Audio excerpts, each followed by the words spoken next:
গরম বাতাসের আযাবটা এখনো আসে নাই, কিন্তু আমি শেষ জামানার হাদিসগুলো টুকটাক গবেষণা করে মনে হচ্ছে অচিরে গরম বাতাসের একটা আযাব আসবে বিশ্বের দিকে। এবং নাসাও এটা নিয়ে গবেষণা করছে অলরেডি। সূর্যের মধ্যে অনেক রকম বিক্রিয়া হচ্ছে, তেজস্ক্রিয় বিক্রিয়া হচ্ছে ইত্যাদি, হিলিয়াম গ্যাসের অনেক বিস্ফোরণ হচ্ছে। এগুলোর ওয়েভ বা ফ্লোটা আস্তে আস্তে পৃথিবীর দিকে ধেয়ে আসবে। নবীজি বলেছেন ফালিয়ারতাকিবু ইনদা যালিকা রিহান হামরা। এই রিহান হামরা কথাটা এই হাদিসের মধ্যে আছে। তিরমিজি 2211 নম্বর হাদিসে এটা আছে। গরম বাতাস ধেয়ে আসবে পৃথিবীর দিকে, গরম বাতাসের আযাব। গরম বাতাসের আযাব আসবে, ওয়াজালজালা এবং ভূমিকম্প। অন্য হাদিসে আসছে সানাওয়াতু জালাজিল, ভূমিকম্পের বছরগুলো। আর আসছে মুতানুন শাদীদ, বড় মহামারী। আর খসফুন মানে যে জমিন ধসে যাওয়া, মাসখান মানে চেহারা আকৃতি বিকৃত হয়ে যাবে। আর কদফান একটা আছে, কদফান মানে পাথরের বৃষ্টি বর্ষিত হবে। এই আযাবগুলো কখন আসে? এই পাপগুলোতে মানুষ যখন লিপ্ত হয়। আর আমাকে বলেন দেখি, এই পাপগুলোতে আমরা কম বেশি লিপ্ত আছে কি নাই? আর বড় বড় বস্তুবাদী শহরগুলোতে এই পাপগুলো বেশি না? এখানে মানুষ ওই হাদিসের উপর আমল করছে এখন। কোন হাদিস? নবী সাল্লাল্লাহু আলাইহি ওয়াসাল্লামের ইন্তেকালের ৮০ থেকে ৮৫ দিন আগে একটা হাদিস তিনি বলে গেছেন, একদম শেষের দিকে, জীবনের শেষের দিকে। ওই হাদিসটাকে বলে হাদিসে জিবরিল। কি বলে? নবীজিকে জিবরাইল আলাইহিস সালাম মানুষের রূপ ধরে এসে জিজ্ঞাসা করেছিলেন যে কিয়ামত কবে হবে। নবীজিকে জিবরাইল আলাইহিস সালাম মানুষের রূপ ধরে সবার সামনে জনসমক্ষে এসে জিজ্ঞাসা করেছেন কিয়ামত কবে হবে। নবীজি বলছেন মাত্র দুটো আলামত বলেছেন। কয়টা ভাই? দুইটা। একটা হচ্ছে আনতালিদাল আমাতু রাব্বাতুহা, দেখবে যখন দাসী মনিবকে জন্ম দিচ্ছে। দাসী মনিবকে জন্ম দিচ্ছে মানে কি? সমাজের ন্যায় অন্যায়, হক বাতিল, হালাল হারাম, এই যে মানদণ্ড সব উল্টে যাবে। হালাল হবে হারাম, হারাম হবে হালাল, ন্যায় হবে অন্যায়, অন্যায় হবে ন্যায়, হক হবে বাতিল, বাতিল হবে হক, জায়েজ নাজায়েজ, নাজায়েজ জায়েজ।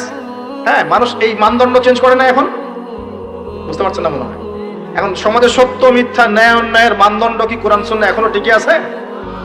এখন মানুষ নিজে যেটা ন্যায় মনে করে সেটাই ন্যায়, নিজে যেটাকে অন্যায় মনে করে সেটা অন্যায়, নিজে যেটাকে ভালো মনে করে সেটা ভালো, নিজে যেটাকে খারাপ মনে করে সেটা খারাপ। আল্লাহ যেটাকে হালাল করে দিয়েছেন মানুষ হারাম করে নিচ্ছে, আল্লাহ হারাম করে দিয়েছেন মানুষকে হালাল করে নিচ্ছে। হচ্ছে কিনা এগুলা? তো এই যুগ চলে আসে নাই যে দাসী মনিবকে জন্ম দিচ্ছে না? মানে মানদণ্ড উল্টে গেছে। আমার কথা কি বুঝতে পারেন? মানদণ্ড উল্টে গেছে। জিনিস ভালো মন্দের, ন্যায় অন্যায়, হক বাতিলের মানদণ্ড উল্টে গেছে। বলেন তো সত্য মিথ্যার মানদণ্ড কি? আমার বুদ্ধি না আল্লাহর ওহী? কোনটা? সত্য মিথ্যা, ন্যায় অন্যায়, হক বাতিলের চূড়ান্ত মানদণ্ড কি? আমার বুদ্ধি নাকি আল্লাহ পাকের কোরআন সুন্নাহ? কোনটা? কিন্তু সমাজে কি সেটাই বাস্তবায়িত আছে? 100%? 50%ও কি আছে? তো এই সমস্যাটা কি চলছে কিনা? তার মানে কি আমাদের এই বড় আলামতটা আমরা দেখছি কিনা? দেখছি। গেল দুই নাম্বারটা নবী বলছেন আনতারাল হুফাতাল উরাতাল আলাতা রিয়া আশ-শাই ইয়াতাতাওয়ালুনা ফিল বুনিয়ান। নবীজি বলছেন যখন দেখা যাবে সমাজের সবচেয়ে দরিদ্র শ্রেণীর মানুষ, স্যান্ডেল কেনার টাকা ছিল না, কাপড় পরার টাকা ছিল না, এই শ্রেণীর মানুষ, রাখাল মানে গরু ছাগল চড়াতো, এই শ্রেণীর মানুষ উঁচু উঁচু অট্টালিকা নির্মাণের প্রতিযোগিতা করবে। ভালো করে বোঝেন, নবীজি বলছেন না ধনীরা, সমাজের ধনীরা অট্টালিকা নির্মাণের প্রতিযোগিতা করবে। নবীজি এই কথা বলছেন না হাদিসে। নবীজি বলছেন সবচেয়ে দরিদ্র শ্রেণীর মানুষ, রাখাল শ্রেণীর মানুষ, স্যান্ডেল নাই, গায়ে জামা নাই, এরা উঁচু উঁচু অট্টালিকা নির্মাণের প্রতিযোগিতা করবে। করছে কিনা? কিভাবে সম্ভব এই শ্রেণীর মানুষের অট্টালিকা নির্মাণ না, নির্মাণের কম্পিটিশন করা কিভাবে সম্ভব?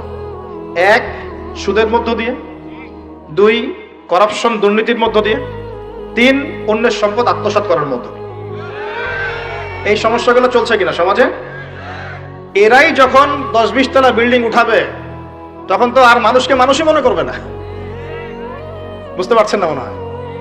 এদের তো কোনো পড়াশোনা নাই, কোনো ব্যক্তিত্ব নাই, কোনো দ্বীনি ইলম নাই, রুচিবোধ নাই, কালচার না, সামাজিক না, এর তো মানে অসামাজিক।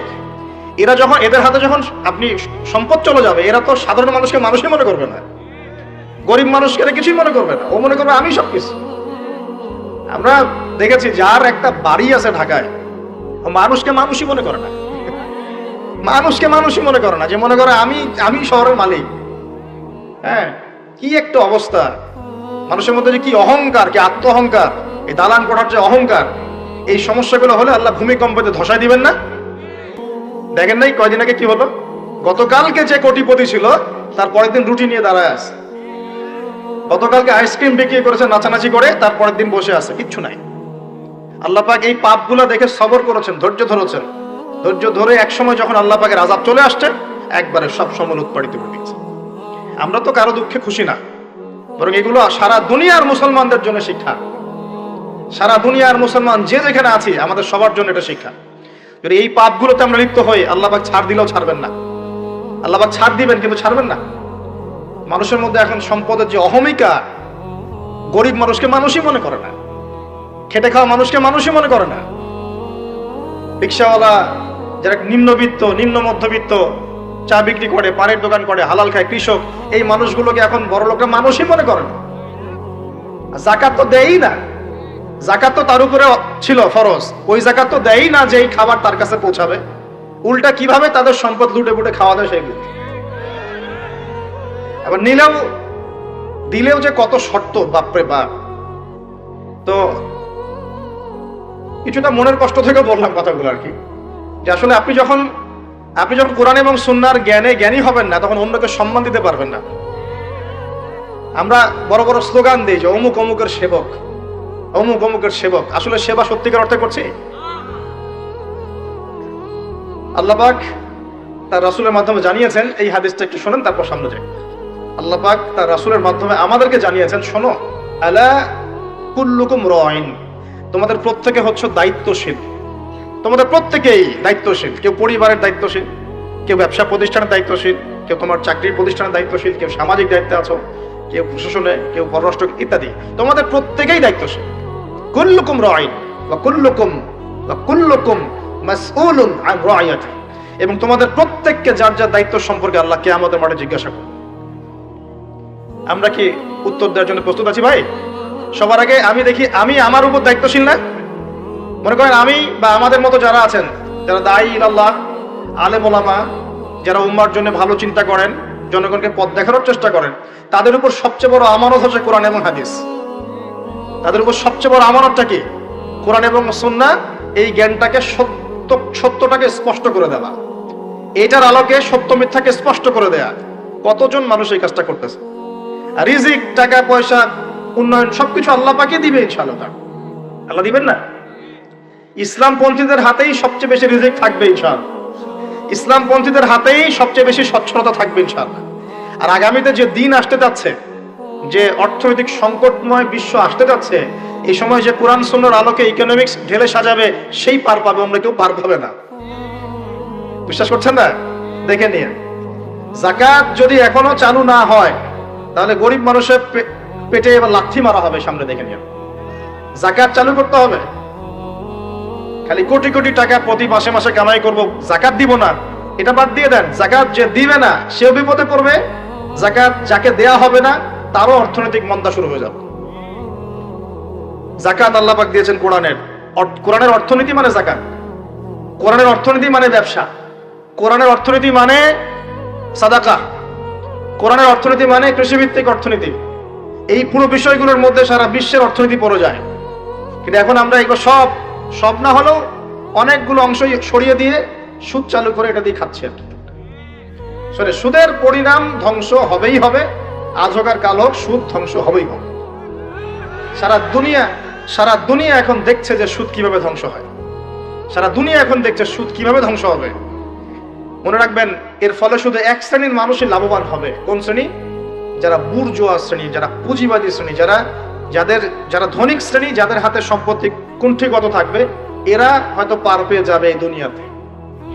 কিন্তু মধ্যবিত্ত শ্রেণী আর নিম্ন মধ্যবিত্ত শ্রেণীর জীবনে এমন দুর্ভোগ নেমে আসবে সামনে, দেখে নিয়েন কি হয়। সুদের পরিণতি হচ্ছে ধ্বংস। সুদের পরিণতি মানেই ধ্বংস। সুদ যখন চালু হবে, তখন আল্লাহ পাক কোরআনে বলছেন, ও যে ব্যক্তি সুদ খেলো সে যেন আমার এবং আমার নবীর সাথে যুদ্ধ করলো। একটা বলি তাহলে বুঝবেন। সূরা বাকারায় 200 সম্ভবত 79-80 এই আয়াতগুলো থেকে আছে। 79-81 আল্লাহ পাক বলেন, ইয়া আইয়ুহাল্লাযীনা আমানু, হে মুমিনগণ, ইত্তাকুল্লাহ, তোমরা আল্লাহকে ভয় করো। আল্লাহর কথা সহজ না? তোমরা আল্লাহকে ভয় করো। ওয়াযারু মা বাকিয়া মিনার রিবা, সুদ ছেড়ে দাও। সুদের অবশিষ্ট অংশ ছেড়ে দাও, মানে সুদ ছেড়ে দাও। ওয়া ইল্লাম তাফআলু, যদি তোমরা সুদ না ছাড়ো ফাআযানু বিহারবিন মিনাল্লাহি ওয়া রাসূলিহি, তাহলে আল্লাহ এবং তার রাসূলের সাথে যুদ্ধের ঘোষণা শুনে রাখো। কার কথা এটা? আমি বানিয়ে বললাম? আপনার কিতাব, এই কিতাব আপনার পাশে নাই? আপনি কি এই কিতাবের জন্য জীবন দিতে চান না? যখন এই কিতাবকে কেউ অবমাননা করে আপনার তো গা জ্বলে, হৃদয় রক্তক্ষরণ হয়। আপনি কি সূরা ফাতিহার মধ্যে আল্লাহ যা বলেছেন তাকে বুঝতে পারলেন? এই যে আয়াত একটা তেলাওয়াত করলাম, আপনি পড়তে পারলেন ইয়া আইয়ুহাল্লাযীনা আমানুত্তাকুল্লাহা ওয়া যারু মা বাকিয়া মিনার রিবা ইন কুনতুম মুমিনিন ওয়া ইন লাম তাফআলু ফাআযানু বিহারবিন মিনাল্লাহি ওয়া রাসূলিহি। আপনি কি কিছু বুঝলেন? তেলাওয়াত তো করলেন, প্রত্যেক হরফে 10 নেকি হলো, আপনার আমলনামায় প্রত্যেক হরফে 10 নেকি হলো, ঠিক আছে, বুঝলাম, মানলাম। কিন্তু এই আয়াত যে আপনি বুঝতে পারলেন না। কিন্তু এখন আমি যদি বলে দেই আয়াতের অর্থটা এমন, হে মুমিনগণ আল্লাহকে ভয় করো, সুদ ছেড়ে দাও, যদি না ছাড়ো আল্লাহ এবং তার রাসূলের সাথে যুদ্ধের ঘোষণা শুনে রাখো। এবার কি কিছু বুঝতে পারলেন? বুঝতে পারেন নাই? তাহলে অর্থের দরকার নাই ভাই। আর কত সহজ করে বলবো বলেন তো ভাই, আর কত সহজ করে বোঝা। তা আমি যে এখন মুসলিম পরিবারে জন্ম নিয়েও যে আমি কোরআন তেলাওয়াত করতে পারছি না, অর্থটা পড়ে দেখছি না, নবীর হাদিসগুলো পড়ছি না, কোরআন রেগুলার একটু তেলাওয়াত করি না, কোরআনের একটু দাওয়াত মানুষকে দেই না, কোরআনের কাজে সাহায্য করছি না, এগুলো কি আমার অপরাধ হচ্ছে না? কে বড় অপরাধী তাহলে, তারা না আমরা? বলেন এবার। এখন কি দ্বিতীয় ওয়াদাটা করতে পারি? প্রথম ওয়াদা করেছেন দরুদ পড়বেন সকালে সন্ধ্যায় 10 বার করে, মনে আছে তো নাকি ভুলে গেছেন? আমাদের মেমোরি তো এখন মাছের মতো, অ্যাকুরিয়ামের মাছ আছে না, ওই মাছের মেমোরি ওখানে ঘোরে কেন সারাদিন জানেন? কারণ ওর memory short time memory loss, মানে ওর মেমোরি এত নিচু স্কেলের, ও মনে করে যে এটা হচ্ছে অনেক বড় সমুদ্র, ও কোথায় গেল ভুলে গেল, এই যেখান থেকে এই পর্যন্ত গিয়েছে ও ভুলে গেছে কোথায় কোথায় আসছে, মেমোরি লস। আমাদের কেন জানি আমাদের জাতিটা এরকম হয়ে গেছে, আল্লাহ মাফ করুন। একটা ইস্যু আসে ওইটা নিয়ে একদম মাতামাতি লাফালাফি, চলে গেলে ওটা ভুলে যাবে, নতুন ইস্যু, এমনটা হয় না? আচ্ছা, তো আপনারা ওই রকম হয়েন না অন্তত পক্ষে, আল্লাহ পাক তৌফিক দান করুন। তো প্রথমে ওয়াদা করেছেন কি 10 বার করে দরুদ, মনে আছে তো? আচ্ছা, এবার দ্বিতীয় ওয়াদা করেন যে কোরআন যারা তেলাওয়াত করতে জানেন না, আমি অর্থের কথা বলছি না এখন, জাস্ট তেলাওয়াতের কথা বলছি, যারা কোরআন তেলাওয়াত করতে জানেন না, এই যে রমজান মাস সামনে আসছে, এই পুরো রমজান সময় দিলাম বিশুদ্ধ করে কোরআন তেলাওয়াত শিখতে হবে। রাজি আছেন ইনশাআল্লাহ? রাজি আছেন ইনশাআল্লাহ? ওয়াদা করছেন তো? নিয়াত এত দুর্বল কেন? নিয়াত এত দুর্বল কেন? কোরআন তেলাওয়াত শিখতে কি কষ্ট হবে খুব? এটা তেলাওয়াত শেখাটা কি অযথা হবে না কাজে দিবে? কোরআন যে তেলাওয়াত করতে জানে না, কোরআন কি তার পক্ষে সাক্ষী দিবে না বিপক্ষে সাক্ষী দিবে? আর কোরআন যার বিপক্ষে সাক্ষী দিবে সে কি জান্নাতে যাবে? কি মনে হয়, জান্নাতে যাবে? আচ্ছা, তাহলে একটু ওয়াদা করতে পারি ইনশাআল্লাহ আগামী রমজান শেষ হওয়ার আগেই কোরআন তেলাওয়াত শেষ হওয়া চাই ইনশাআল্লাহ। পারা যাবে ইনশাআল্লাহ? যে ফজিলত বলি, প্রত্যেক হরফে 10 নেকি পাবেন ইনশাআল্লাহ, প্রত্যেক হরফে 10 নেকি। কোরআনে কতগুলো হরফ আছে জানেন? এটা আয়াত, হরফ, হরফ মানে অক্ষর, আর আয়াত 6666টা নাই, 6666টা আয়াত কোরআনে নাই। বাসায় কি গুনে দেখেন, কোরআনে আয়াত আছে 6236টা, 6236টা, বাসায় কি গুনে দেখেন। 2, কোরআনের শব্দ আছে 77,800টা, শব্দ বুঝি, ওয়ার্ডস 77,800টা, এটা হলো শব্দ সংখ্যা। আর অক্ষর প্রায় 5 থেকে 6 লক্ষ অক্ষর আছে, 5 থেকে 6 লক্ষ অক্ষর আছে। এখন প্রত্যেক হরফে 10টা করে যদি নেকি হয়, একবার বিশুদ্ধ করে কোরআন খতম দিলে কত নেকি হবে বলেন? কত হবে? কয়েক কোটি তো হবে নাকি ইনশাআল্লাহ? হবে তো নাকি? আল্লাহ পাক আমাদের সবাইকে বিশুদ্ধ করে কোরআন তেলাওয়াত করার তৌফিক এনায়েত করুন, বলি আমিন। এখন যারা আমরা কোরআন তেলাওয়াত করতে জানি, হাফেজ আছি বা কোরআন পড়তে পারি মাশাআল্লাহ, তারা কি একটু ওয়াদা করতে পারি যে এই রমজান মাসে আলিফ লাম মিম থেকে শুরু করে মিনাল জিন্নাতি ওয়ান নাস পর্যন্ত 114টা সূরার অর্থ পড়ে দেখব ইনশাআল্লাহ? কারা কারা কোরআন তেলাওয়াত করতে জানেন হাত তোলেন দেখি একটু। মাশাআল্লাহ, শুকরিয়া, জাযাকুমুল্লাহ, অনেকেই জানেন মাশাআল্লাহ, হাত নামান। যারা জানি, আমরা এবার ওয়াদা করলাম, নিয়াত করলাম ইনশাআল্লাহ তাআলা এই রমজান মাস শেষ হওয়ার আগেই, আমরা এখন থেকে শুরু করব, রমজান শেষ হওয়ার আগেই আল কোরআনের 114 সূরা মানে 30টা পারা, প্রতিদিন 1 পারা করে, প্রতিদিন এক পারা করে 30টা রোজায় 30 পারার অর্থ পড়ে শেষ করবো ইনশাআল্লাহ তাআলা। রাজি আছেন ইনশাআল্লাহ? দেখেন, কোরআনের অর্থ না পড়লে আপনি আল্লাহ আপনাকে যা বলতে চেয়েছেন সেটা আপনি বুঝতে পারবেন না। বুঝতে পারবেন? একটা উদাহরণ দিই ছোট্ট করে, খেয়াল করেন। মনে করেন আপনি প্রবাসী, আপনার স্ত্রী থাকে দেশে, আপনার স্ত্রীর সাথে আপনার দেখা সাক্ষাৎ খুব কম হয়, দেখা সাক্ষাৎ হয় না বললেই চলে। খুব আপনি কাজের কারণে ওখানে থাকছেন, মাঝে মাঝে আসছেন যাচ্ছেন। এখন স্ত্রী আপনাকে একটা মেসেজ পাঠিয়েছে ফোনে, স্ত্রী আপনাকে একটা 1 পৃষ্ঠার মেসেজ পাঠিয়েছে, আর মেসেজটা পাঠিয়েছে স্ত্রী ইংরেজি ভাষায়। কোন ভাষায় ভাই? আর আপনি বেচারা ইংরেজি বোঝেন না, আপনি ইংরেজি বোঝেন না, আপনি ইংরেজি রিডিংটাও পড়তে পারছেন না যে সে বলেছে আই লাভ ইউ, এতটুকু আপনি পড়তে পারছেন না, কারণ আপনি কোনোদিনও ইংরেজি পড়েন নাই। এটা যে আই, এটা যে এল, এটা ও, এটা ভি, এটা ই, এটা আপনি বুঝতে পারছেন না, কারণ আপনি ইংরেজি জানেনই না। মনে করেন এখন স্ত্রীর এই ভালোবাসাপূর্ণ মেসেজটা আপনি কি পড়তে পারবেন? আচ্ছা, তাহলে পড়তেও পারলেন না। এখন যদি পড়তে পারতেন, কমসে কম পড়তে পারতেন, তাহলে কি হতো? অর্থটা আপনি বোঝার চেষ্টা করতেন নাকি? অর্থটা বোঝার চেষ্টা করতেন। হ্যাঁ, স্ত্রী বলেছে আমি খুব ভালো নাই, আপনার কথা মনে পড়ছে, সন্তানরা আপনাকে মিস করে, এগুলো সে ইংরেজিতে লিখেছে, ইংরেজি ভাষায় লিখেছে। আর আপনি ইংরেজি ভাষা পারেন না, অর্থটা বোঝেন না। তার লেখাগুলো হয়তো আপনি টুকটাক একটু পড়তে পারছেন, হ্যাঁ, কিন্তু আপনি কি তার অর্থটা উঠাতে পারবেন? অর্থ যদি উঠাতে না পারেন, স্ত্রী যে এত প্রেম ভালোবাসা মহব্বতের সাথে একটা চিঠি লিখলো আপনাকে, আপনি কি সেই চিঠির হক আদায় করতে পারলেন? এবার আপনি বোঝেন, আল্লাহ রাব্বুল আলামিন আমাদেরকে এই দুনিয়াতে সফল হওয়ার জন্য আর পরকালে জান্নাত পাওয়ার জন্য এই কোরআনটা নাজিল করেছে। আল্লাহ পাক তার পক্ষ থেকে এই মেসেজটা পাঠিয়েছেন তার নবীর মাধ্যমে, যে তোমরা যেন দুনিয়ায় সফল হতে পারো, দুনিয়া কিভাবে চলবে, কিভাবে খাবে, কিভাবে নামাজ পড়বে, কিভাবে সমাজকে ডিল করবে, কিভাবে পরিবার চালাবে, কিভাবে রাষ্ট্র চালাবে, ইত্যাদি সবকিছু আল্লাহ পাক এই কিতাবের মধ্যে নাজিল করে নামিয়ে দিলেন রাসূল সাল্লাল্লাহু আলাইহি ওয়াসাল্লামের কাছে। তিনি আমাদের সবাইকে জানিয়ে দিলেন। আর বেচারা আমি যদি এই ভাষাও না বুঝি আর এটা পড়তেও না জানি, আমি কি আল্লাহ পাকের সেই মহব্বতের হক আদায় করতে পারবো? এটাই হলো আমাদের উম্মার এখন সবচেয়ে বড় সমস্যা।